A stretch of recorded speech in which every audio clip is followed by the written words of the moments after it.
শুভ সকাল সবাইকে আমন্ত্রণ জানাচ্ছি মেরিল মিল্ক সোপবার রাঙা সকাল অনুষ্ঠানে। সুন্দর একটি দিনের প্রত্যাশা নিয়ে আজকের আয়োজন শুরু করছি। সঙ্গে আছি আমি লাবণ্য এবং আছি আমি মাসুক। শুভ সকাল আমার তরফ থেকেও। রং যেন মোর মর্মে লাগে, আমার সকল কর্মে লাগে, রাঙিয়ে দিয়ে যাও যাও যাও গো এবার যাবার আগে। প্রিয় দর্শক, আজকের সেটটি ইতিমধ্যে অনেক রঙিন এবং একজন রঙিন মানুষও আছে। তার আগে প্রথম রঙিন মানুষের কাছে যাই। লাবণ্য, শুভ সকাল। এত রঙিন লাগছে। অনেক অনেক ধন্যবাদ। শুভ সকাল। কেমন আছো বলো? আমি ভালো আছি, তুমি? আমিও খুব ভালো আছি এবং যেমনটা বলছিলে যে আজ অলরেডি আসলে রঙিন একটা পরিবেশ তৈরি হয়ে গেছে। একজন রঙিন মানুষ আমাদের সঙ্গে আছে এবং সব মিলিয়ে আসলে মনটাও খুব রঙিন হয়ে গেছে। একদমই তাই। দর্শকের মাঝে এই রং ছড়িয়ে দিই, জানিয়ে দিই কে আছে। চলো। প্রিয় দর্শক, আমাদের আজকে রাঙা সকালের অতিথি চিত্রশিল্পী অভিজিৎ চৌধুরী। চলুন তাকে স্বাগত জানাই। শুভ সকাল। শুভ সকাল। কেমন আছেন? খুবই ভালো। যেমনটা বলছিলাম যে আজকে পুরো সেটে রং ছড়িয়ে গেছে, এমনই একজন রঙিন মানুষ আপনি। আপনার জীবনের রং নিয়ে যদি কথা বলি, সেটা তো আসলে সেই খোয়াই নদীর তীর থেকে শুরু হয়েছিল। শৈশবের সেই খোয়াই নদীর তীরে অভিজিতের জীবন দর্শন এবং এখনকার সময়ের জীবন দর্শন, দুটোর মধ্যে কোনো পার্থক্য করবেন? ধন্যবাদ। প্রথমেই বললেন একজন রঙিন মানুষ। এটা আমার একটা মানে হঠাৎ করে মনে পড়ে গেল, আমাদের শহরে আমাদের যারা ছবি আঁকতাম তাদের বলতো রং মিস্ত্রি। যেহেতু রঙের ফেরিওয়ালা, তাই হয়তো রং মিস্ত্রি হিসাবে একটা ছোটবেলায় ছিল। তো নদীর, যেহেতু বললেন খোয়াই নদী, ওই নদীর তীরেই আসলে বড় হওয়া। সেই নদীতে গোসল করা বলেন, ছবি আঁকা, যা সেই নদীকে কেন্দ্র করেই সব। নৌকা, নদী, আর বিশেষ করে যে নদীটা খুব খরস্রোতা ছিল, যেহেতু পাহাড় থেকে এটার উৎপত্তি, অনেক গতি ছিল নদীতে।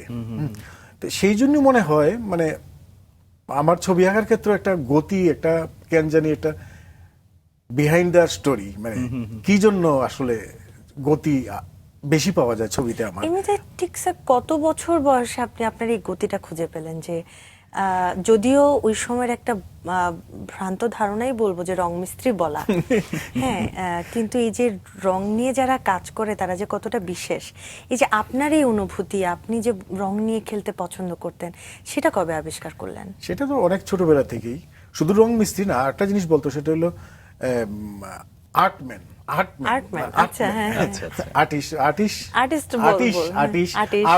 এইগুলোই আসলে মফস্বলে, এইগুলোই এইগুলোই মানে নিয়ে আসছি সাথে করে। সেই ছোটবেলা থেকেই ছবি আঁকাটা শুরু। লাবণ্য যেমনটা বলছিল, স্যারের শৈশবটা হচ্ছে হবিগঞ্জ। প্রাকৃতিক নৈসর্গের এক টুকরো বা একটা খণ্ড হবিগঞ্জ। আসলে সেখানকার শৈশবটাই আসলে আপনার এই যে রং নিয়ে কাজ করা বা জীবন শুরুর দিকটা, শৈশবে সেই সময়টা কেমন কেটেছে একটু শুনি। আমি অনেক দুষ্ট ছিলাম ছোটবেলা থেকে। কি দুষ্টামি করতেন? একদিকে ধরেন বই, আর একদিকে রং। তো সবসময় রঙের দিকটাই বেশি ভারী ছিল, বইয়ের দিকটা ছিল না। স্যার, কেউ কি পরিবারে রং নিয়ে মানে খেলা করতো বা রং দেখেছেন কিনা যে কেউ রং নিয়ে কাজ করছে? না, সেইভাবে হয় নাই। মানে স্কুলে যেটা হয় আমাদের রং নিয়ে, হ্যাঁ। আমার এক দাদু ছিলেন, ক্যালকাটা আর্ট কলেজে পড়তেন, শুনতাম।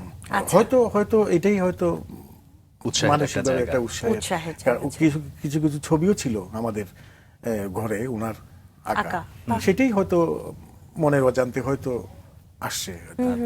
বাবা মার উৎসাহ কেমন ছিল এই যে ছবি আঁকা? বাবার থেকে মার বেশি উৎসাহ ছিল। ওই যে একটা কথা বলে না, আশকারা দেওয়া। মা খুব আশকারা দিতেন। আমি বুঝতাম, বিশেষ করে আমি, মানে হয় না, মানে অনেক সময় বুঝে যায় না মার যে আশকারা। ওই যে আশকারা কথাটা হয়তো নতুন লাগছে আপনাদের কাছে, কিন্তু এটা একটা আমাদের চিরপরিচিত এটার মধ্যে একটা ভালোবাসা বলেন, স্নেহ বলেন, একটা, হ্যাঁ, তারপর একটা প্লাস্টিসিটি ছিল, মানে এটা যে সম্পর্কের মানে সরাসরি বলবে তুই ছবি আঁক, তা না। মানে ওনারা কেন জানি একটা ছাড় দিতেন। এই ছাড় থেকে তো আশকারাটা আসছে কথাটা, এবং আশকারা থেকে আমি মানে যে ডান পিঠে বলেন অথবা ছবি আঁকার যে গতি, বিশেষ ওই যে বললাম পানির থেকে আসলে গতিটা আসছে। স্যার, বাবা কি করতেন? আমার বাবা সরকারি চাকরি করতেন। ওনার এই দিকে খেয়াল ছিল না, মাই সব সামলাতেন। উনি অফিস থেকে আসতেন, আমরা সবাই চুপ ঠান্ডা, ছবি টবি রং, হ্যাঁ হ্যাঁ, লাগিয়েছিলেন অনেক। তো হয়তো মা বলতেন অনুপস্থিতিতে, তুমি ছেলেদের এইভাবেই মনে হয় করা উচিত। হ্যাঁ। আপনারা ক ভাই বোন ছিলেন? আমরা ছিলাম 3 ভাই, কোনো আপনি বোন নেই। কততম? আমি বড়, সবচেয়ে বড়। আপনি বড়। দায়িত্ববোধ কি শুরু হচ্ছিল ওই সময়টা নাকি না, না?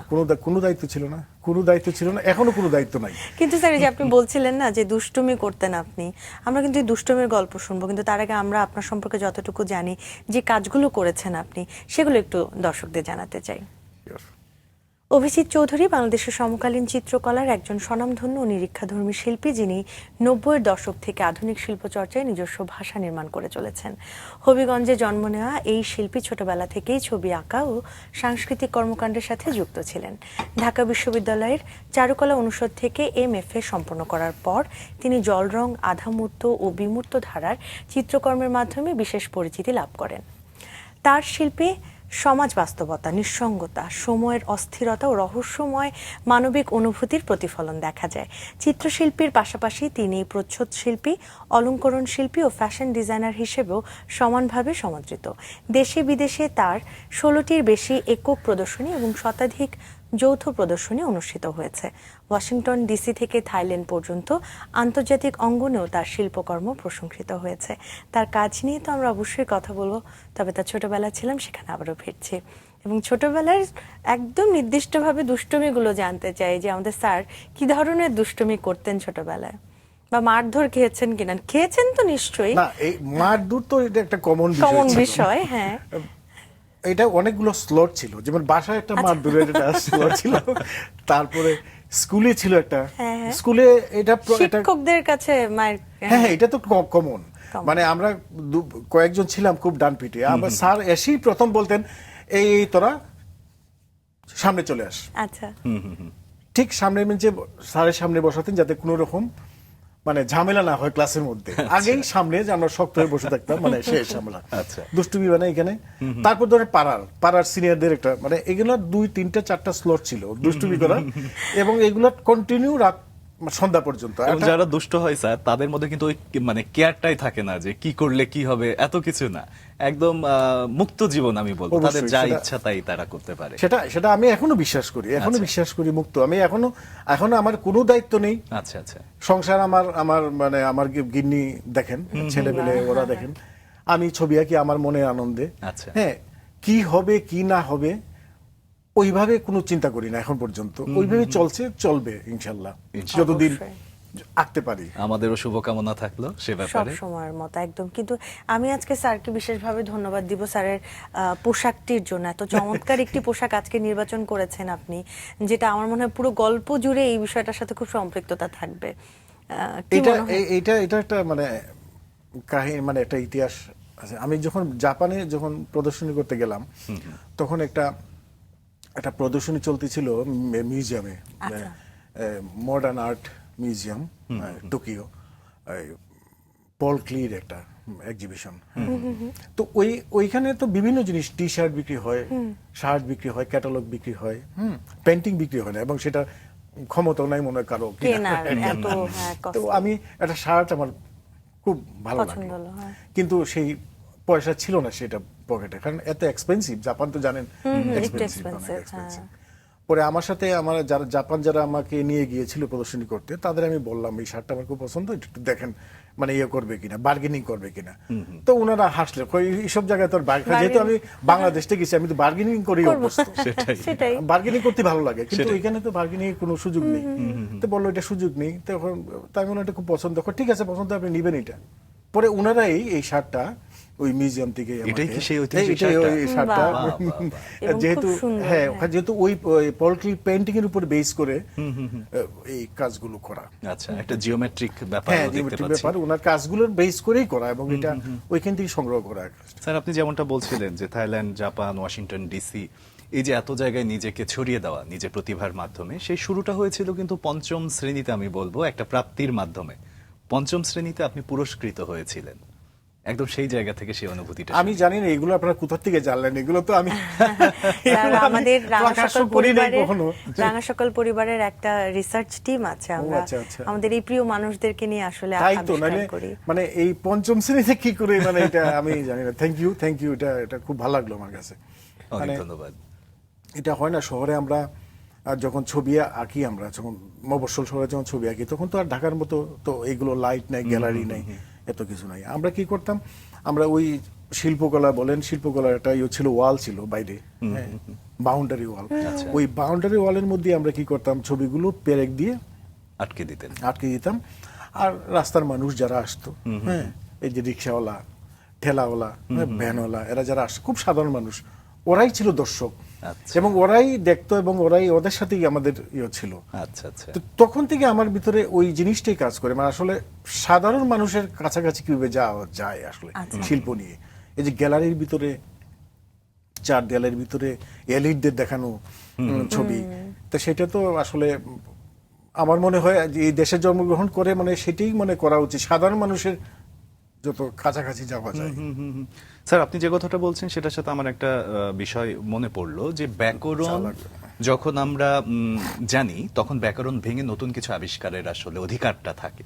যদি ব্যাকরণই না জানি, সেক্ষেত্রে ওই অধিকারটা থাকে না, যেটা আপনি করেছেন। এবং আপনি পরবর্তীতে আধা বিমূর্ত বা বিমূর্ত সব ধারারই ইনস্টলেশন, সব ধরনের কাজই শিখেছেন। সেই জায়গা থেকে আপনার এই যে মানসিক জায়গাটা, এটা সত্যি মানে উদাহরণ হয়ে থাকার মতো। একই সাথে আপনার কাছে জানতে চাইবো যে ছাত্র জীবনে জাদুঘরে আপনার একটি জল রঙের কাজ সংগ্রহ করেছিল, সেই প্রাপ্তিটাও নিশ্চয়ই আপনার কাছে অনেক স্মৃতি হয়ে আছে। আমরা একটু সেই গল্পটা শুনি। মানে একটা জিনিস আমি খুব সহজভাবে বলি, সেটা হলো ধরেন আমার সবাই মাকে ভালোবাসি, মা, ঠিক আছে, মা। এখন মাকে তো আসলে পড়তে হবে, মাকে তো জানতে হবে, তাই না? অবশ্যই। মার চেহারা, মার ভিতরের যে অর্গানগুলো, ভিতরের যে তার ভাবগুলো, তার যে সে যে তার যে ভিতরে যে ইয়েগুলো, ওগুলো তো বুঝতে হবে মা আসলে কি। মাকে যখন আমি পড়তে পারবো, আমি জানবো, বুঝবো, তখনই কিন্তু একটা আমার মায়ের ছবি আঁকা সম্ভব। তারপর ধরেন আপনি বলছেন ফর্ম ভাঙা, সেটা তো আরো অনেক কঠিন কাজ। মাকে জানার পর এটাকে যে এক্সপেরিমেন্ট করা, এটা নিয়ে যে মানে আগানো, সেটা একটা দীর্ঘ একটা প্রসেসিং এর ব্যাপার। একদম। তো সেই প্রসেসিংটা হয়তো ছোটবেলা হয়নি। ঢাকা চারুকলা যখন আসলাম, তখন ধীরে ধীরে একটা প্রসেসের মধ্যে আসলাম, একটা শিক্ষা, একটা এডুকেশন তো নিশ্চয়ই একটা মানুষের প্রসেসের মধ্যে তৈরি হয় একটা শিল্পী। সেই জায়গাটা থেকে আসলে আপনার একটা বড় পরিবর্তন হয়েছে। আর আমি যদি ওই অধ্যায়গুলোর কথাই যদি একটু জানতে চাই, একে তো আপনার ক্লাস 5-এ একটা প্রাপ্তি হলো, একটু একটু করে বুঝতে পারছিলেন যে আপনার ছবি আঁকার প্রতি নেশা রয়েছে, কিন্তু সেই 70-80 দশকের কথাই যদি আমরা বলি, সেই সময় চারুকলায় পড়া কিংবা এই ঢাকা বিশ্ববিদ্যালয়ে ভর্তি হবেন, এই সবগুলো ব্যাপার আপনার জন্য কতটুকু সহজ ছিল, বা আপনিও কি আসলে ওইরকম স্বপ্ন দেখেছিলেন যে আপনি চিত্রশিল্পী হয়ে উঠবেন? চারুকলায় ভর্তি প্রসঙ্গে যদি কথা বলি, মানে এত সহজ ছিল না, মানে এখন সবচেয়ে বড় যে সমস্যাটা ছিল যোগাযোগ ব্যবস্থা, তাই না? 80 দশকে ঢাকাতে আসা, এখন ধরেন হবিগঞ্জ 4 ঘন্টা 5 ঘন্টা চলে যায়, কিন্তু তখন প্রায় 12 ঘন্টা 14 ঘন্টা ছিল জার্নি ঢাকা টু হবিগঞ্জ। সুতরাং প্রথমেই একটা ফ্যামিলি থেকে একটা ইয়ে ছিল, মানে এত দূরে যাবে, এত দূর, যাক এত দূর আসলাম। আসার পর তো এখানে মানে অ্যাডমিশনটাও একটা ছিল অনেক কঠিন ব্যাপার, একটা এতগুলো মানে স্টুডেন্টের মধ্যে জীবনে কখনো কম্পিটিশন করিনি। হ্যাঁ, ওই আস্তে আস্তে দেখা গেল, আস্তে আস্তে ওই কম্পিটিশনের মধ্যে ঢুকে গেলাম। হ্যাঁ, ঢুকে পরীক্ষা হলো, পাস করলাম। কোচিং করেছিলেন? না, কোচিং তখন ছিল না আমাদের। স্যার, এর মাঝখানে কোথাও কি শেখা হয়েছে কোনো প্রাতিষ্ঠানিক শিক্ষা? একদমই না। আচ্ছা। তখন আমাদের শিক্ষক, আমাদের শ্রদ্ধেয় শিক্ষক রফিকুন নবী, রণবী স্যার, একটা কথা জিজ্ঞেস করেছিলেন, আজ তুমি ছবি আঁকবা কেন?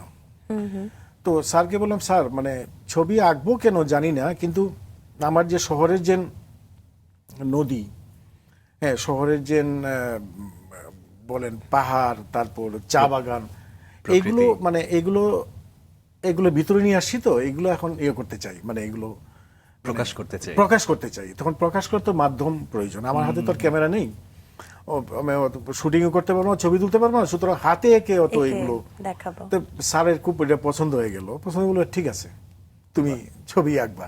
তো এইটাই একটা আমার স্মৃতি স্যারের। কিন্তু স্যার, যদি আমি এই জায়গাটায় আপনার পরিবারের কথার যদি একটু জানতে চাই। আমার মনে হয় মাশরুকেরও একই রকম অনুভূতি যে আপনি পরিবারে বড় ছেলে, স্বাভাবিকভাবে বড় ছেলেকে নিয়ে একটু অন্যভাবেই স্বপ্ন দেখে বাবা মারা, বা তাদের চিন্তাধারাও একই রকমই আসলে আমাদের ওই সময়টা থেকে গেছে যে একটু ছেলে ডাক্তার হবে বা ইঞ্জিনিয়ার হবে কিংবা সরকারি চাকরি Settle একটা করবে। কিছু করবে।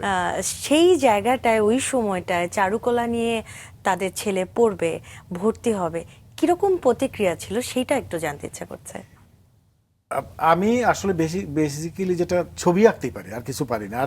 আর ডাক্তার ইঞ্জিনিয়ার হব এটা তো মানে আমি জানি না আমি আমার মা বাবা চাইতেন কিনা। আমার মনে হয় না চাইতেন, কারণ আমি যে স্বভাবের ছিলাম, আমি যে মানে গর্দভ ছিলাম মানে লেখাপড়ায়, মানে গর্দভ মানে বলছি আমি আমার প্রাতিষ্ঠানিক যে মানে আচ্ছা। কারিকুলাম গুলো লেখা, এইগুলো আমার কখনোই টানতো না। আচ্ছা, হ্যাঁ, বিজ্ঞান, অঙ্ক, আমি অঙ্ককে এখনো ভয় পাই, মানে মানে হবে না আমার দ্বারা, এইসব জিনিস তাহলে দিয়ে হবে বলা না। যে আপনার বাবা মা আপনাকে ফুল সাপোর্টটাই শেষ হ্যাঁ, করে ওই যে দিয়েছে। বললাম আশকারা ছিল একটা।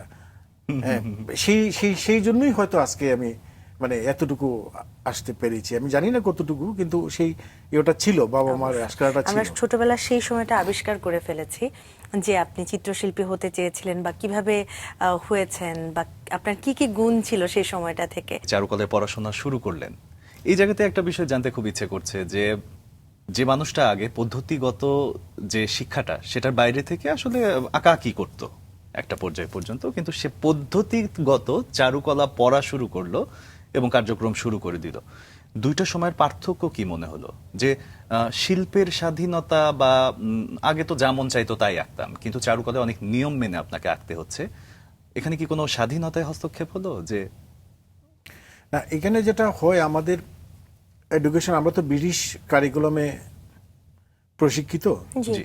তো ওই ব্রিটিশ কারিকুলামেরই অনেক এক্সপার্ট যারা আছেন, যারা এই মানে শিল্পকলার কারিকুলাম যাদের তৈরি করা আছে, তারাই বলেন যেটা হলো মানে একটা সময় একাডেমিতে যখন মানুষ ইন করে তখন একাডেমিটা টোটালটা আয়ত্ত করতে হয়, জি। আচ্ছা। এবং একটা সময় ওটাকে ছুঁড়ে ফেলে দিতে হয় একাডেমি। আর ছুঁড়ে ফেলতে হয় তখনই যখন আমার নতুন কিছু তৈরি করার, ভাঙার, মানে এক্সপেরিমেন্ট করার হয়। আর যদি আমি এর ভিতরে গুণীমান হই, ওই একাডেমির ভিতরে থাকি, সৃষ্টি হবে না আর। হ্যাঁ, আমি গাছের ছবি আঁকবো, নদীর ছবি আঁকবো, মানুষের ছবি আঁকবো, তাই। কিন্তু যে আসলে মানুষকে যে বিভিন্নভাবে যে দেখা, মানে তার বিভিন্ন অ্যাঙ্গেলে, হ্যাঁ, কিউবিস্ট যারা আছে, যেমন পিকাসোর, উনি যেভাবে মানুষকে দেখেছেন, মানে মানুষ, একজন নারী, অনেক অ্যাঙ্গেলে, অনেক অনেক ভাবে টুকরো টুকরো টুকরো করে। দেখেছেন। তো সুতরাং একাডেমিটাতে থেকে একাডেমিকে ছুঁড়ে ফেলতে হবে। জি। তা আমি এটা খুব বিশ্বাস করতাম। আমি স্টুডেন্ট লাইফে আমি ছুঁড়ে ফেলে দিয়েছিলাম, এবং আমি জানি না, আমি হয়তো প্রথমেই আমি তৈরি করেছিলাম ইনস্টলেশন আর্ট, যেটা হয় স্থাপনা শিল্প প্রথম। চারুকলায় আমি প্রথম মানে টিকেটের বিনিময়ে, দর্শনের বিনিময়ে আমি প্রথম শুরু করেছিলাম। টিকিট বাহ। কেটে মানুষ, আচ্ছা, আচ্ছা। হ্যাঁ, এর 90 কি কোনো মানে ক্লাসেরই কোনো অন্তর্ভুক্ত না না বিষয় ছিল? তখন নাকি মানে আপনি- আমি ক্লাসে, তখন আমি মাস্টার্স পড়ি, মাস্টার্স ও, পড়েই আচ্ছা, আমি আচ্ছা। অস্বীকার করলাম একাডেমিকে। এবং ওই যে স্থাপনা শিল্প, যেটা স্থাপনা শিল্প মানে মানে এটা একটা আলাদাই। এখন নিশ্চয়ই দেখছেন মানে জি, ইনস্টলেশন installation গুলো আর্ট, দেখছি, ইনস্টলেশন জি, জি। সারা পৃথিবী হচ্ছে। জি। আর আমাদের সময় আরেকটা সীমাবদ্ধতা ছিল, সেটা হলো আমাদের এই কয়েকটা মোটা মোটা বিশাল বিশাল বই ছিল লাইব্রেরিতে, এটাই ছিল, আর কিচ্ছু ছিল না। আচ্ছা। এখন যেন আপনি মোবাইলে টিপ দিলে গুগল, আপনি সারা পৃথিবী। কিন্তু এই 4-5টা বই ছিল, আচ্ছা। ওই সারা দিন ওই বইয়ের পাতাগুলোই উল্টানো আর দেখা, কোনো স্যার কি মানে প্রথম দিককার যোগাযোগের। ব্যাচের ছিলেন? হ্যাঁ, প্রথম দিককার ব্যাচের ছিলেন আপনারা? না, আমরা প্রথম দিককার না, মানে আমরা বলছি যে আমরা এমন একটা সময়, আমরা মানে আমরা না ডিজিটাল না অ্যানালগ, দুটোর মাঝে। দুটা মানে মাঝামাঝি আমরা। এবং আমরা মানে ওই বইয়ের উপরে ছিলাম, কয়েকটা বই মানে ছিল লাইব্রেরিতে। আর তো কোথাও বই নেই, শুধু চারুকলার লাইব্রেরিতে কয়েকটা বই ছিল, এবং এটা দিয়ে যতটুকু নিজেকে তৈরি করা, নিজেকে ইয়ে করা।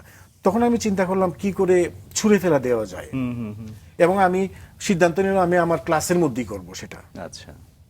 আমি আমার ক্লাসের মধ্যেই করলাম প্রদর্শনী, একদিনের আচ্ছা। Installation art. আমার শিক্ষকরা ছিলেন নির্মল গুণ ছিলেন, শামসুর রহমান, সৈয়দ হক ছিলেন, রফিকুন নবী ছিলেন তোমার এক্সিবিশনে, বাহ, অনেক গুণী মানুষ ছিলেন। সৈয়দ মঞ্জুর ইসলাম এক্সিবিশনের সম্বন্ধে লিখেছিলেন ক্যাটালগে। চমৎকার। তো একটা ঘোরের মধ্যে ছিলাম, যেহেতু মানে প্রথম মানে একটা মানে নিজের ভিতর থেকে একটা কিছু ফিল করা এবং আবিষ্কার করা নিজেকে, এবং একাডেমিকে মানে অস্বীকার করে, তো এটা আমার জন্য একটা চ্যালেঞ্জিং ছিল। কি বিষয়ের ছিল এমনি এটা ছিল installation-টা, আমার স্যার? শৈশব, আমার শৈশবকে আমি কিভাবে দেখি। তো আমি কি করেছিলাম, আমি বিভিন্ন জায়গায় গিয়ে, আমার শহরে গিয়ে আমি ওইগুলো ভিডিও করে অথবা স্লাইড মানে ফিল্ম এগুলো আমি কালেক্ট করে নিয়ে আসছিলাম। তারপর বড় স্ক্রিনের মধ্যে এগুলো আমি সাউন্ড দিয়ে, কালার দিয়ে, একই সাথে, লাইট দিয়ে, হ্যাঁ। এগুলো আমি মানে ছিল প্রদর্শনী প্রায় 10 মিনিটের এক একটা, মানে শো টাইম ছিল 10 মিনিট, এবং বাহ। দর্শক ঢুকতেন প্রায় 50 জন দেখতেন। এবার সারা দিন চলছিল, 5 টাকা করে টিকিট ছিল। বাহ। এইটাই আমার প্রথম ছিল মানে প্রদর্শনী, চ্যালেঞ্জ, হ্যাঁ। প্রদর্শন চ্যালেঞ্জ, এবং ওই যে ভাঙা বললেন তথাকথিত যে শিল্প শিক্ষা যেটা নিলাম প্রায় 12 বছর। আরেকটা কথা বলি, আমাদের কিন্তু মাস্টার্স করতে প্রায় 12 বছর লেগেছিল। কেন? আমার সেশন জট ছিল, যেহেতু 90 দশকে জানেন একটা সরকারকে উৎখাত জি, জি, করতে জি। গিয়ে যে কত সেশন জট ছিল ইউনিভার্সিটিতে, সেটাতে ছিলাম আমরা। আচ্ছা তো এটা ছিল আমার প্রথম মানে চ্যালেঞ্জিং আচ্ছা, কাজের ক্ষেত্রে। আমরা যদি চারুকলার জীবনের দিকে তাকাই, সেক্ষেত্রে যেটা হয় যে চারুকলা, বন্ধু বান্ধব, ক্যাম্পাস, এই বিষয়টা খুব গুরুত্বপূর্ণ হয়ে যায়। তো আপনার কাছে জানতে চাইবো যে এই যে আপনি নতুন ধরনের একটা কিছু করার চেষ্টা করলেন এবং সেটা প্রশংসিতও হলো, সেক্ষেত্রে আশেপাশের বন্ধু বান্ধবরা আসলে যখন তারা প্রশংসা করে অনেক মন খুলে করে, এবং যখন সমালোচনাও করে তীব্রভাবে করে, আপনি কোনটা পেয়েছিলেন? না, আমার তো দুইটাই ছিল, প্রশংসা ছিল, তারপরে একটা অভিমানও ছিল। অনেকের ভিতরে অভিমান, আমি বললাম মানে এটা অন্যভাবে বলবো না, বলবো অভিমান ছিল। মানে কি এটা, অভিজিৎ এটা কি করলো, এটা একটা ছিল, এটা ছিল। এখন ধরেন এটা দৃষ্টিভঙ্গির ব্যাপার। অবশ্যই। আপনি একজন নারীকে আপনি কিভাবে দেখবেন, এটা তো আপনার দৃষ্টিভঙ্গির ব্যাপার। অবশ্যই। আপনি যদি শিল্পী হন আপনি কিভাবে দেখবেন, আপনি যদি একজন গায়ক হন আপনি কিভাবে দেখবেন, আপনি একটা মা নিয়ে একটা গান গাবেন, সেটা মানে দেখাই তো ব্যাপারটা কিভাবে দেখবেন। আপনি নাট্যশিল্পী হন আপনি কিভাবে দেখবেন, মানে আমি বলতে চাচ্ছি এক একজনের দৃষ্টিভঙ্গি আসলে এক এক রকম। হ্যাঁ, আমি যেভাবে দেখি মানে একটা আমার শৈশবকে, হয়তো আমার বন্ধুটা, আমার পাশের যে বন্ধুটা, সে ওইভাবে দেখে না, দেখতে পারে না। হ্যাঁ। তো সুতরাং মানে দেখার ভিতরে একটা মানে একটা, আর আমি খুব আমার ছোটবেলায় আমার খুব কিউবিজমকে আমার খুব ভালো লাগতো, কিউবিজম যে ধারাটা শিল্পে। জি, জি। কারণ কিউবিজমটা কি মানে আপনি জিনিসটাকে, যে এই চায়ের কাপটা আমি এটা বিভিন্ন ভাবে দেখবো, খালি একদিকে একটা না, দিক না। না, আমি এটি বিভিন্ন ভাবে দেখবো, আমি এটাতে কাটাছেড়া করবো, রিসার্চ করবো, আমি বিভিন্ন ভাবে দেখবো জিনিসটা, তখন এটা চায়ের কাপ হবে, তাই তো? তো সুতরাং ওই প্রদর্শনী ছিলই আমার মানে আমার শৈশবকে আমি কিভাবে দেখতে পারি, কয়টা মানে সেগমেন্টে ভাগ করতে পারি, অথবা এটা ডাইভার্সিটিটা কিভাবে আরো কালারফুল হয়ে উঠতে পারে, সেই লক্ষ্যই ছিল আমার। তো সুতরাং অনেক বন্ধু বান্ধব, অনেক শুভাকাঙ্ক্ষী ছিল, যেমন তার পাশাপাশি আবার অনেক অভিমানী বন্ধু ছিলেন। এই কারণে বললাম অভিমানী বন্ধু ছিলেন, এই কারণে মানে এটা কি, এটা আসলে কি, অনেকে হয়তো এটা জানি না বুঝতে পেরেছেন কিনা, এই জন্য হয়তো অভিমানটা আসছে। অভিমানটা একদম, এসেছে। একদম। কিন্তু এই যে আমি দর্শকদের জানাচ্ছিলাম আপনার কাজগুলোতে একটা বাস্তবতা কিংবা একটা রহস্যময় একটা মেলবন্ধন দেখা যায়, সেটা আপনি কিভাবে নির্মাণ করেছেন বা কি চিন্তা থেকে আপনার এই কাজগুলো করা হয়? রহস্য আমি প্রথমেই বলছি, আমি কেন জানি মানে এটা বিশেষ করে ইদানিং আর ফিল করি, যেটা হলো ওই যে আমি বারবার একটা কথা বলছি, যে নদী, কারণ আমাদের অন্য 10টা নদীর মতো না আমাদের নদীটা, যে খোয়াই নদী, খুব খরস্রোতা, খুব গতি ছিল। আচ্ছা। অন্য নদীতে দেখবেন আপনি ওই যে বেদে বহ জি, থাকে, জি, জি। মাছ ধরার নৌকা থাকে, কিন্তু এত গতিশীল একটা নদী, ওটাতে কিন্তু এইসব কিন্তু ছিল না স্পেস, মানে আচ্ছা। একটা বেদে বহর থাকবে, এখানে 10-12টা নৌকা থাকবে, মাছ ধরবে, এত স্পিড ছিল নদীর, সেটা ছিল না। আচ্ছা। তো সুতরাং আমি যখন ধরেন কাজ করি, অথবা আমি যখন আমার কাজের যে রহস্য যেটা, সেটা খুব মানে টাইম দিয়ে এটা আটকানো যাবে না আচ্ছা। নদীর সাথে যদি তুলনা করি, কারণ নদী তো বহমান। একদম। তা আমার চিন্তাটাও একটা মানে স্থির না, মানে এটাতে আমি অনেকভাবে এক্সপেরিমেন্ট করি, অনেকভাবে দেখতে চাই। আমার সোসাইটিকে, আমি সমাজকে, মানুষগুলাকে, এবং মানুষগুলোর যে ইন্টারনাল যে কনফ্লিক্ট গুলো আছে, দ্বন্দ্ব, বন্ধুর সাথে বন্ধুর দ্বন্দ্ব, ভাইয়ের সাথে ভাইয়ের দ্বন্দ্ব, হ্যাঁ, কলিগের সাথে দ্বন্দ্ব, জি এই দ্বন্দ্বগুলো তো সবসময় আসলে প্রকাশ হয় না। হয়তো খুব খারাপ ভাবে হয়, আবার ভালোভাবে হয়। তো সেই জিনিসগুলো জানতে চাই, মানে ভিতরে যে যে মানে যে কাজ করে একটা মানুষের যে মনস্তাত্ত্বিক যে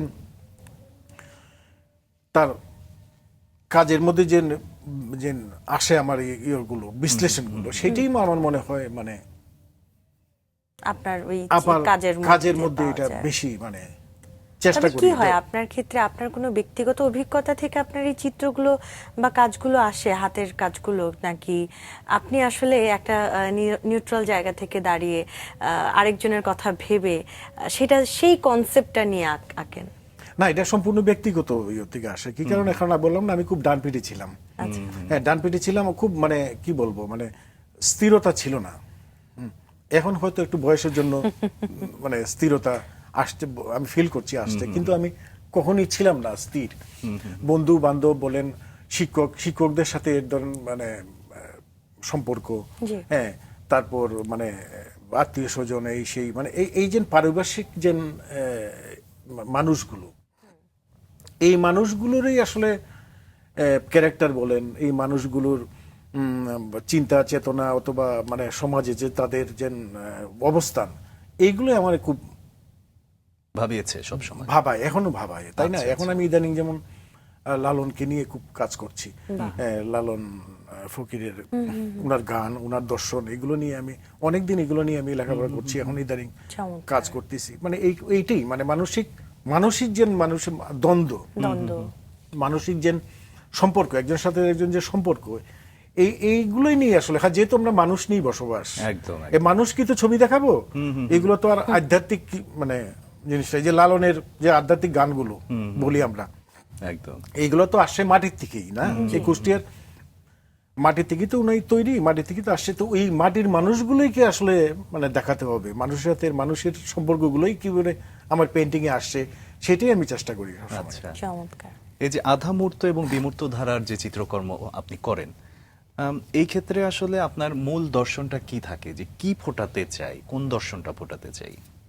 এটা আমার কাছে ভালো লাগে। যেমন ধরেন, আমি আমার সন্তানকে যখন দেখি, আমার স্ত্রীকে যখন দেখি, তখন আমি আবার অনেক রকম, ধরেন অনেক সময় হয় না, আমরা অনেক রকম অন্যরকম চিন্তা করি। হ্যাঁ, হ্যাঁ, আমার ছেলেটার যদি বিশাল বিশাল দুইটা গুফ থাকতো, কেমন লাগতো ওর? আমার ওয়াইফের ধরেন টিপটা ছোট হয়ে গেল, এটা বড় টিপ দিলে কেমন লাগে তারে?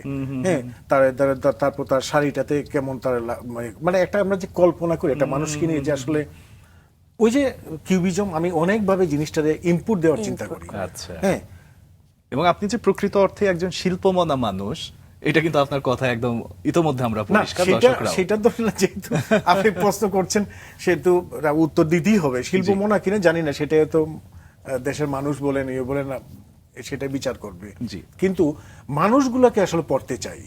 হ্যাঁ, মানুষ, আরো বিশেষ করে লালনকে নিয়ে পড়তে যেটা মানে আমি মানে জানার পর যেটা হলো, মানুষ আসলে মানুষের ভিতরে তো আসলে আসল মানে আসল মুক্তি বলেন, তারপরে জানাই বলেন, তারে মানে আমরা বলি না, মানুষের ভিতরেই মানে যেন অচিন পাখি যেটা বলি আমরা, হ্যাঁ, খাঁচার ভিতরে আসলে যে এইটাই তো মানে পৃথিবীর মানুষগুলো নিয়েই তো আমরা সবসময় বাঁচি বলেন, অথবা এই যে এখন আপনার সাথে কথা বলতেছি, কত ভালো লাগছে। কি কারণে? আমরা এই যে আমরা যেহেতু একটা মানে একটা বিষয়, পেন্টিং এর বিষয় নিয়ে কথা বলছি, সুতরাং এখানে এক একজনের মনোভাবটা এক এক ভাবে আসছে। আপনাদের আমার এই যে একটা কনভারসেশন যেটা, এটাতে কিন্তু অনেক ইনপুট আসে। এটা যখন ইমপ্লিমেন্ট করব ক্যানভাসে, তখন এটা মানে দেখবেন, এটা হয়তো ওই যে কি আসলে আমরা কি এটার থেকে এজ এ রেজাল্ট কি আসছে, এই আলোচনাটা। চমৎকার। এবং আমি যদি মানুষের জায়গাটা থেকে যদি একটু চেয়ারের জায়গাটায় আসতে চাই, আপনার অনেকগুলো কাজে আমরা চেয়ার আপনার একটা গুরুত্বপূর্ণ প্রতীক। এটা আসলে কি প্রতিনিধিত্ব করেছে? এটা 22 এক্সিবিশন ছিল ওই আপনার আলিয়াস প্রসেসে। আচ্ছা, সোলো এক্সিবিশন। হ্যাঁ, সোলো এক্সিবিশন আমার 15তম এক্সিবিশন। চেয়ারটা ছিল একটা সিম্বলিক, এটা আচ্ছা। চেয়ারটা একটা চেয়ার, এই চেয়ারটা আসলে মানে ক্ষমতার লড়াই যদি বলেন একদিকে, তাই না? ক্ষমতার লড়াই। এই রাজা বাদশার যে প্রথম তো শুরু হচ্ছে আসলে ওই যে ইয়ে থেকেই, মানে রাজা বাদশার দিকে, রাজা বাদশার একটা চেয়ার ছিল, কিন্তু আর কিছু ছিল না, ছিল মাটিতে সবাই বসতো, তারপরে বসার জন্য চেয়ার, মানে বসার জন্য। তারপর ধরেন আস্তে আস্তে এটার সাথে টুল দেওয়া হলো, বেঞ্চ দেওয়া হলো, কিন্তু চেয়ারের জন্য আপনি হেলান দেওয়ার জন্য আপনি যেটা আরাম করবেন অথবা হেলান দিবেন, আপনি আপনার নিজের ইয়েটা করবেন, সেটা ছিল না। কি কারণে ছিল না? ওই যে অধীনস্থ। আচ্ছা। রাজার চেয়ারটা ওই রকম থাকবে, কেনা হাতল থাকবে, হেলান দেওয়া যাবে, হ্যাঁ, অনেক মানে আরামদায়ক। কিন্তু সাধারণ যারা ছিল মানে প্রজা, তারা ওই একটা কাঠের তৈরি বেঞ্চের উপরে বসতো, বসতেন। টুল ছিল, টুলের উপরে বসতো। এই যে শ্রেণী, মানুষের যে শ্রেণী বিন্যাস, সূত্রপাত সেখান থেকেই। নট অনলি রাজা বাসা না, এখনো আছে। আপনি দেখবেন বসের চেয়ার, একটা অফিসে, একটা কর্পোরেট অফিসে যাবেন, একটা বসের চেয়ার, এটা দেখলেই বুঝা যাবে বসের চেয়ার। বস এখানে থাক, উনি উপস্থিত থাক না থাক, দেখবেন এটা চেয়ারটা মানে এটা রিপ্রেজেন্ট করছে, মানে একটা মানে এটা একটা মানে ওটা নিশ্চয়ই একটা হুমরা চুমরা অথবা সাংঘাতিক একজন। আবার চেয়ারের পিছনে দেখবেন একটা একটা ইয়ে থাকবে, একটা ব্লেজার থাকবে, ওদিকে থাকবে একটা তোয়ালে থাকবে, একটা লাল রঙের একটা ইয়ে থাকবে। মানে এই যে চেয়ারের যে সমাজে যে চেয়ারের যে শ্রেণীবিন্যাস, সেটাই ছিল মূল মানে এক্সিবিশনের বিষয়। আচ্ছা আচ্ছা। চমৎকার। স্যার, রঙের কথা যেহেতু বলছিলেন, আমরা লক্ষ্য করেছি যে আপনার কালো, নীল, লাল, কমলা এই ধরনের রঙের প্রতি একটা বিশেষ দুর্বলতা। এটার কি কোনো কারণ আছে? অবশ্যই কারণ আছে, কারণ আমরা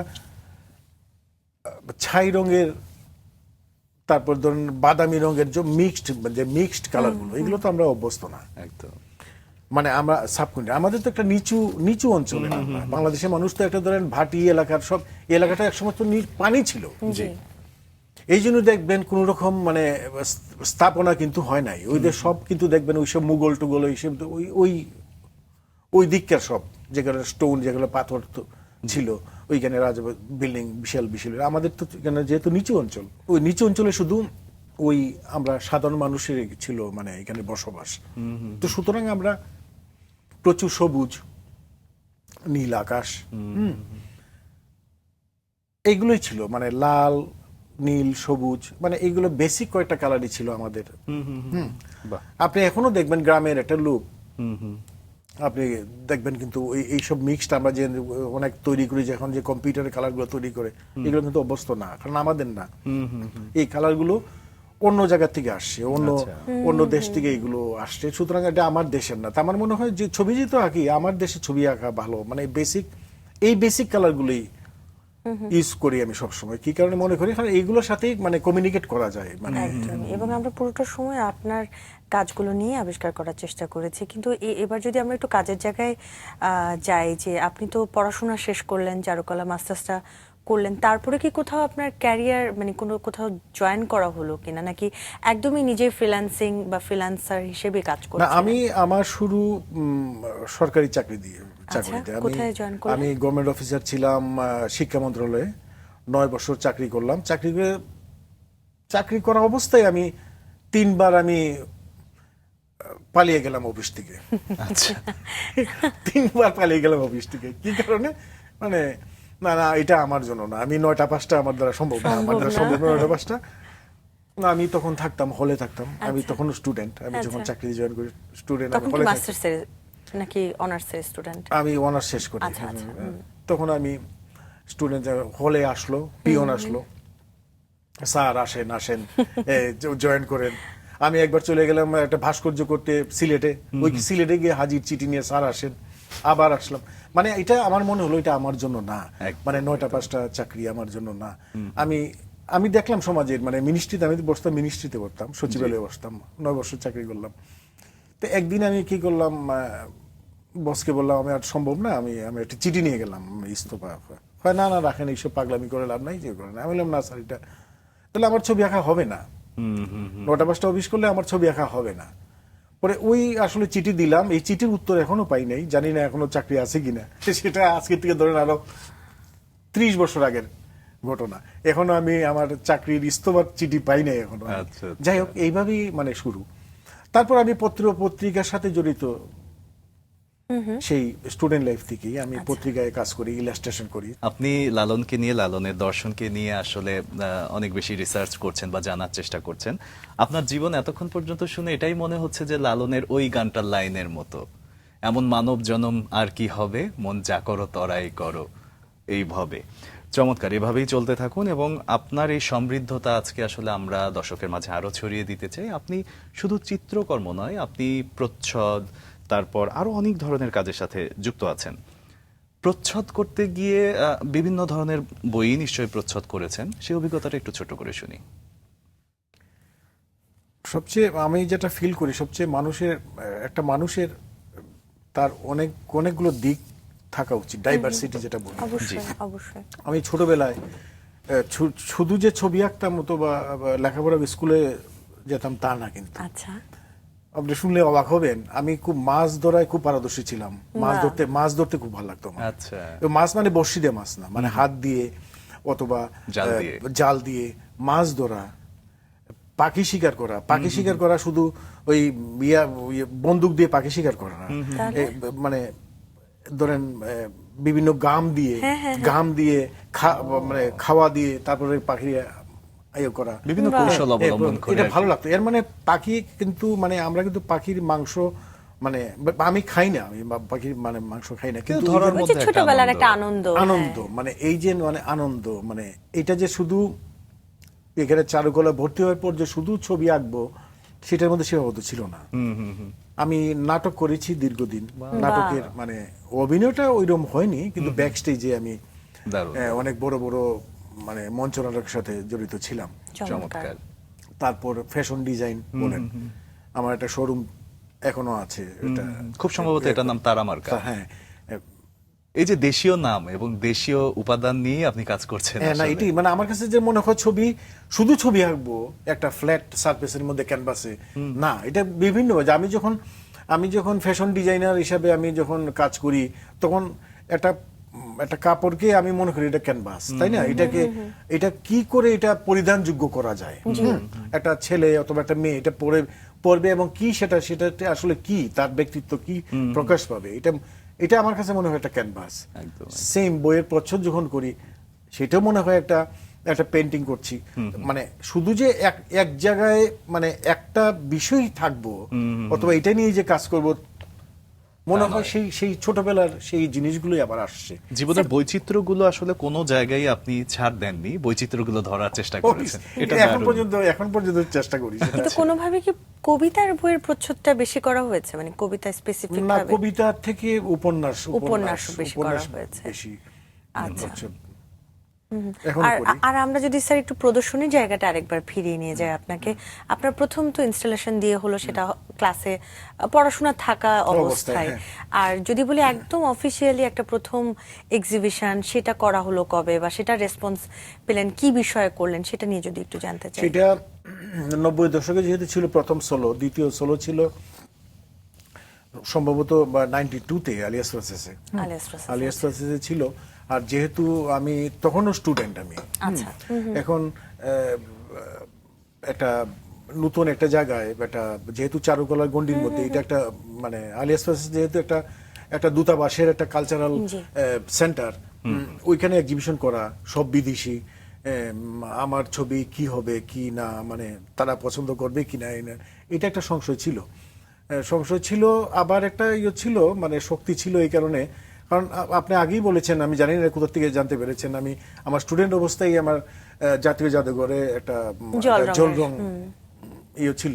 মানে এটা কারণটা ছিল, মানে হয় না, মানে নতুন জিনিসের প্রতি অথবা নতুনকে আবিষ্কার করার একটা ছিল। অনেকেই যেটা আমাকে তখন বললো, তুমি কেন আলিয়াস ফ্রান্সিসে করবে, এতগুলো গ্যালারি থাকতে। আমি বললাম না, আলিয়াস ফ্রান্সিস যেহেতু একটা দূতাবাসের একটা কালচার সেন্টার, মানে এখানেই ঢুকতে চাই, এখানে করতে চাই, দেখি অনেক বিদেশি আসবে দর্শক, তাদের সাথে যে ইন্টারাক্ট করা, তাদের সাথে যে আমার ছবি যে একটা পরিচয় তুলে ধরা, সেটার একটা মানে সুযোগ থাকবে। এবং দেখেন আরেকটা মজার ব্যাপার, আমি যখন মানে আমেরিকাতে এক্সিবিশন করতে গেলাম, এটা 2018 মানে 18-তে হবে। আমেরিকাতে যখন গেলাম এক্সিবিশন করতে, তখন কি করলাম, আমার সবচেয়ে ইন্টারেস্টিং হলো আমার ছবি হারিয়ে গেল। আচ্ছা, আমার লাগেজ একদিকে, ছবি একদিকে, ছবি নাই, কিন্তু আমি প্রদর্শনী আগামীকাল, পার্টিসিপেট করবেন। হ্যাঁ আগামীকাল আমি এখন কি করে আমি দেখাবো মানুষকে। সাংঘাতিক একটা ক্রাইসিস। এটা মানে এটা মিসিং, মানে পরের ফ্লাইটে এটা আসবে ছবিটা। আচ্ছা, আচ্ছা, তারপর টাইমিং এ হয় না। তো তখন কি করলাম, আমার ওই লাগেজের ভিতরে আমার একটা বেডশিট ছিল, হ্যাঁ, আর কিছু কিছু গিফট আইটেম ছিল, এইগুলো দিয়ে আমি কি করলাম, একটা ইনস্টলেশন করলাম আচ্ছা, গ্যালারির ভিতরে। হ্যাঁ, ইনস্টলেশন করলাম, যেহেতু মানুষ আসবে, দেখবে, কিছু দেখতে হবে।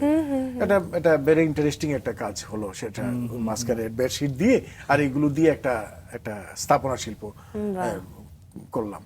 তারপরের দিন 3 দিনের প্রদর্শনী ছিল, তারপরের দিন ছবিগুলো আসলো। আচ্ছা, এবং সবচেয়ে মজার ব্যাপার যেটা, যখন প্রদর্শনীতে দর্শক আসতেছিল, এর মধ্যে হঠাৎ করে একজন বিদেশি দর্শক আসলো, এসে অনেকক্ষণ, প্রায় ধরেন 15-20 মিনিট এক্সিবিশন সে দেখতেছে। আমার কাছে সন্দেহ হলো, মানে এত খুঁটিয়ে খুঁটিয়ে দেখছে, কারণটা কি? কারণটা তা আমার দিকে একবার তার সাথে আই কন্টাক্ট হলো এবং সে হাই বললো, আমি হাই বললাম।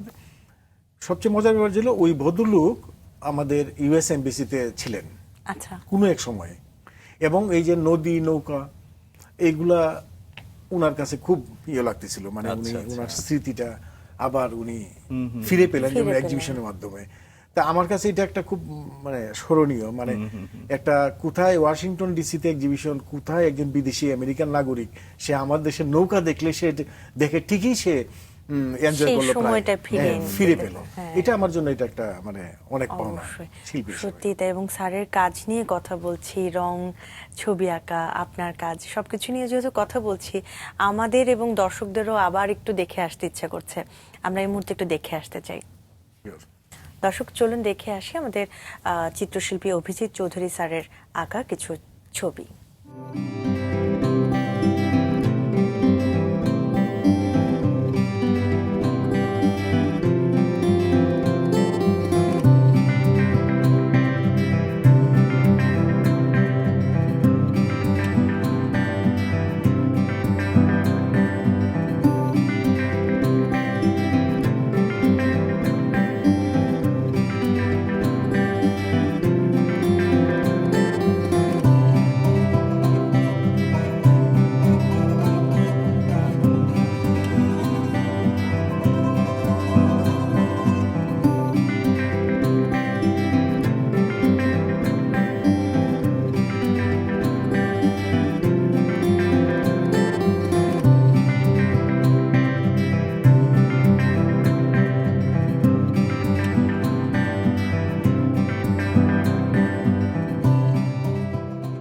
দর্শক দেখে নিলাম চমৎকার কিছু শিল্পকর্ম, এবং এই শিল্পকর্মগুলো আসলে আমাদের অতিথি যেমনটা বলেছিলেন যে আমরা বিভিন্ন অ্যাঙ্গেল থেকে একটা জিনিস দেখা, একদম। চমৎকার অভিভূত আমরা, এবং এই জিনিসগুলো আসলে আমাদের চিন্তার বিভিন্ন দ্বার উন্মুক্ত করে, যেটা আসলে আমাদের মনোজগৎকে অনেক সমৃদ্ধ করে। স্যার, এই যে এত দশকের শিল্পযাত্রা, এই শিল্পযাত্রা এসে কখনো কোথাও কোনো বাধা বা কোনো ধরনের বিষয় যেটা আপনাকে ভাবিয়ে তুলেছে যে শিল্পের যে জায়গাটায় যাওয়ার কথা, সেটা ব্যক্তিগত জায়গা থেকেও হতে পারে, একদম শিল্পের জায়গা থেকেও হতে পারে, ভাবিয়েছে? না, এই যে আপনি তো প্রথমেই বললেন, শুরুতেই বললেন, এটা চমৎকার একটা শার্টের কথা বললেন, রঙিন, মানে আমি মানুষটাই খুব রঙিন, মানে আমি মানে এই দেশে জন্মগ্রহণ মানে করা, মানে এটা একটা ভাগ্যের দরকার, মানে আমার মনে হয় একটা ভাগ্যবান আমি, যদি পরজন্মে বিশ্বাস করি আমার মনে হয় এই দেশে আমি আবার দ্বিতীয়বার জন্মাইতে চাই। কি কারণে চাই? কারণ এত সুন্দর দেশ, এত সুন্দর মানুষগুলো, হ্যাঁ, আমরা তো পত্র পত্রিকা টেলিভিশনে সব তো খালি নেগেটিভ জিনিসগুলো দেখি, সবই নেগেটিভ দেখি। আপনি যান, গ্রামে যান, একটু দূরে যান, দেখবেন অনেক সুন্দর। এই ধান কাটা বলেন, এই যে গ্রামে এখন দেখবেন ধান কাটার মৌসুম, তাই না? তারপরে এই যে এখন বর্ষাকাল, দেখবেন গাছগুলো সবুজ, মানে যৌবন কাহাকে বলে, এটা পৃথিবীর কোথাও পাবেন না। হ্যাঁ, সুতরাং আমি অলওয়েজ পজিটিভ মানুষ, মানে এই দেশটা অনেক সুন্দর, এবং এত বিষয় এই দেশের জন্য, এত শিল্পী সাহিত্যিকের এত বিষয়, এত ডাইভার্সিটি আমাদের কালচারের মধ্যে পাই আমরা, আমার পৃথিবীর অন্য কোথাও এরকম মানে আমার মনে হয় এত এত ডাইভার্সিটি। আপনি নিশ্চয়ই জানেন মধ্যপ্রাচ্যের অনেক দেশ এখন ওরা শুরু করেছে গান বাজনা, তাই না? এগুলো পত্রপত্রিকা দেখি আমরা। কিন্তু এই আমাদের চর্যাপদ বলেন, আমাদের যাত্রা শিল্প বলেন, ছবি আঁকা বলেন, এগুলো তো এই যে গাজীর পট বলেন, এই যে আমরা দেখি এই যে এগুলো স্ক্রল পেন্টিং দেখি এখন ইউরোপে হচ্ছে, এগুলো তো আমাদের দেশে 100, 150, 200 বছর আগে হয়ে গেছে স্ক্রল পেন্টিং। একদম। সুতরাং আমি অলওয়েজ পজিটিভ এবং অনেক সুন্দর এই দেশ। মানে এই দেশে যদি একজন শিল্পী জন্মগ্রহণ করে, মানে আমার মনে হয় তার চেয়ে মানে এর চেয়ে ভাগ্যবান আমার মনে হয় একজন শিল্পীর জন্য এর চেয়ে বেশি কিছু প্রাপ্তি মনে হয় আর মনে হয় নাই। এত খুব সুন্দর করে বললেন না? হ্যাঁ, আমিও মুগ্ধ হয়ে স্যার কথা শুনছিলাম, আসলে খুব সুন্দর করে গুছিয়ে বলেন স্যার। এবং সত্যি তাই, আমাদের দেশটা ভীষণ সুন্দর। অবশ্যই। হ্যাঁ, এবং এবং সেই- মানুষগুলো কিন্তু অনেক সুন্দর। শুনুন, পৃথিবীর মনে হয় একমাত্র দেশ, আপনি ধরেন একটু অন্য প্রসঙ্গে বলি, আপনি ধরেন আপনি অফিস যাবেন, বাসার থেকে বাইরে গেলেন, গাড়িতে উঠবেন, দেখলেন আপনি মানিব্যাগ আনেন নাই, মানিব্যাগ ভুলে, কিন্তু আপনার লাগবে না, আপনি গাড়িতে উঠবেন, পয়সা নিবে না, মানিব্যাগ নেই, আপনি যাবেন বন্ধুর কাছে, এখানে লাঞ্চ সেরে নিবেন, অফিস যাবেন, ইয়ে করবেন, মানে আন্তরিকতা পৃথিবীর একমাত্র। সেটা নট অনলি খালি বাসের না, আপনি রিক্সাওয়ালা কিন্তু দেখবেন, একটা রিক্সাওয়ালা দেখবেন কত মানে হেল্পফুল। হ্যাঁ, কত দেখবেন একটা মানুষ যখন অসুস্থ হয়ে যায় কতগুলো লোক আগায় আসে। পৃথিবীতে দেখবেন কিচ্ছু না, একটা লোক পড়ে গেছে ধরবেও না, ভয় পাবে, ওরে বাবা এটা কি হবে না হবে, মামলা হবে, মানে এই দেশের মানুষগুলো যে এত সুন্দর, মানে এত ভালো, এটা আমার মনে হয় যারা বাইরে মানে যায় অথবা জানে দেশ বিদেশের, দেখবেন মানে এত মানে সুন্দর মানুষ, এত সুন্দর প্রকৃতি আমার মনে হয় কোথাও নাই আর পৃথিবীর। চমৎকার করে বলেছেন স্যার। আর্ট বিএনএলেও তো অনেক রকম এক্সপিরিয়েন্স আপনার আছে, বিভিন্ন এক্সিবিশনে, থাইল্যান্ডে যেমন গিয়েছেন, আপনার 16তম প্রদর্শনী ছিল, সেগুলো নিয়ে একটু জানতে চাই। এবং এই যে বাংলাদেশের হয়ে রিপ্রেজেন্ট করতে যাওয়া, সেটাও তো নিশ্চয়ই একটা খুব ভালো লাগার মতো একটা বিষয় এবং গর্বের বিষয়। আপনার অনুভূতিগুলো জানতে চাই। পৃথিবীর অধিকাংশ দেশ আসলে মানে ব্রিটিশ কারিকুলাম দ্বারা মানে গঠিত। ব্রিটিশ, সেটা নর্মাল এডুকেশনই বলেন, আমাদের মানে চারুশিল্পই বলেন, ব্রিটিশ কারিকুলাম। এখন কিছু কিছু দেশ, যেমন ধরেন আমাদের সাবকন্টিনেন্ট, ইন্ডিয়া, বাংলাদেশ, এই আমাদের যে ওরিয়েন্টাল স্টাইল, অথবা সেম জিনিস চায়না, জাপান, ওদেরও একটা স্টাইল, এটা আছে নিজস্ব স্টাইল, যেটা আমাদেরও আছে, যেটা যে এই যে পটচিত্র, যে লাইনগুলো, হ্যাঁ, যে স্ট্রোকের যে মানে স্পিড, ক্ষিপ্ততা যেটা আছে, এটা কিন্তু আর পৃথিবীর কোথাও নাই। লাইনের যে আপনি দেখবেন পিকাসোর লাইন দেখবেন, আমাদের কামরুল হাসান লাইন দেখবেন, অনেক তফাৎ। জয়নুল আবেদিনের লাইন দেখবেন, দুর্ভিক্ষের লাইন, অনেক তফাৎ। এই লাইনগুলো তো আমাদের মাটি, মানুষ, প্রকৃতি ওইভাবেই তৈরি হওয়া লাইনটা, ওইভাবে যে মানে শিল্পীরা যে ছবি আঁকে। এবং আমিও সেম চিন্তা করি, যেটা করতে চেষ্টা করি, মানে ক্ষিপ্রতা, মানে গতি, হ্যাঁ, ওই আবার আসি নদী, ওই গতিটা আমি চেষ্টা করি আমার ছবিতে রাখার জন্য।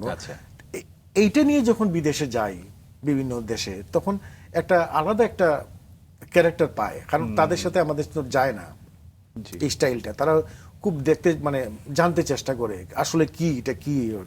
তো এই জন্য বলা, আমরা খুব সৌভাগ্যবান, আমাদের দেশের আমাদের যে কৃষ্টি কালচার, আমাদের যে সমৃদ্ধ আমরা, সেটা বিদেশে গেলে বোঝা যায় তখন, মানে আমরা যে কত সমৃদ্ধ, দেশে বোঝা যায় না, অত মূল্যায়ন ওইভাবে হয় না শিল্পীদের।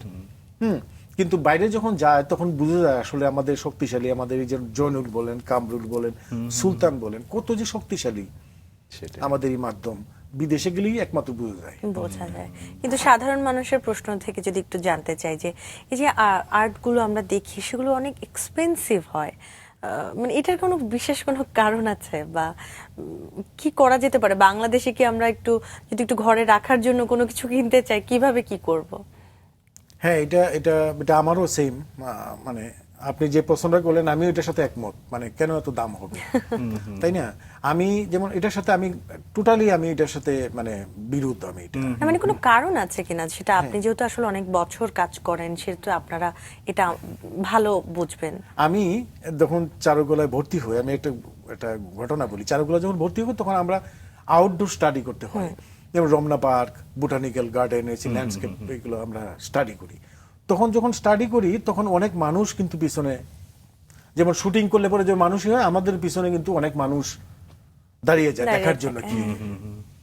তো আমার ক্ষেত্রে যেটা প্রায়ই হতো, সেটা অনেকেই বলতো ভাই এইগুলো, তখন বলতো ভাই এগুলো কি বিক্রি হয়? তার মানে হ্যাঁ, এগুলো বিক্রি হবে না কেন, হয় আপনার তো অনেক দাম এসে, তার মানে আপনি নিতে চান? তো না না না না আমার এই এত আমাদের না না অবশ্যই আপনি। আমি এরকম অনেক আমার নিজের লাইফে অনেক ঘটনা। আমি ওই রমনা পার্কের কাজ, আমি দেখুন ওই লোকটাকে 50 টাকা দিয়ে, সেই আমলে মানে বলতেছি আপনি ধরেন 90-এর দশকে 50 টাকা দিয়ে আমি দিয়ে দিয়েছি কাজটা। এরকম আমার অনেক আমি যেটা বিশ্বাস করি, আমার কাজ ওই 4 দেয়ালের ভিতরে, তারপরে একটা ওই রকম মানে অট্টালিকার ভিতরে মানে শ্বাস বন্ধ হয়ে যাবে।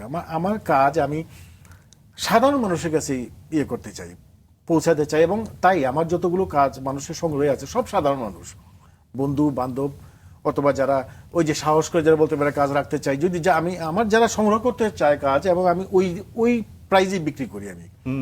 আমি চেষ্টা করি এটা আমার সাধারণ মানুষ যাতে আমার নিবে, আমার ছবি নিবে, কাজ দিবে। ওটা অনেকেই জানে। অনেকে আমার প্রশ্ন করে, তোমার ছবি এত দাম কম কেন? আমি বললাম দাম আমার কম আর ব্যাপার না, ব্যাপারটা হলো আসলে এটা আমার কোথায় আমি আমার সন্তানটাকে অথবা আমার মেয়েটাকে বিয়ে দিব অথবা অন্যের ঘরে দিব, কোন জায়গায় দিব বিয়ে, তাই না? এটা তো একটা বিয়ের মতো না। আমার এই সুন্দর ছবিটা, আমার এই সুন্দর মেয়েটা কোথায় গিয়ে কার ঘরে যাবে, কোন জায়গায় যাবে? আমি তো ঘরবন্দি আমি রাখতে পারবো না। ওই আপনার এই দর্শনটা স্যার খুবই ভালো লেগেছে, এবং আমরা দুজনই মুগ্ধ হয়ে শুনছিলাম যে আপনি বলছিলেন যে আমার শিল্পকর্ম ঘরের মধ্যে নয়, আমি ছড়িয়ে দেব। এবং শিল্পকর্ম তো তাই হওয়া উচিত। শিল্পকর্ম মানে দর্শক শ্রোতা বা যারা এর সৌন্দর্য অনুধাবন করতে পারবে তাদের জন্যই যাওয়া উচিত। আপনার জন্য অনেক শুভকামনা থাকলো। আপনার এই সুন্দর মনন, সুন্দর চিন্তা সবসময় এরকম থাকুক। ভালো থাকবেন। আপনাদের দুজনকেও ধন্যবাদ, এবং মাছরাঙ্গা টিভিকেও আমার এই আমন্ত্রণ জানানোর জন্য ধন্যবাদ।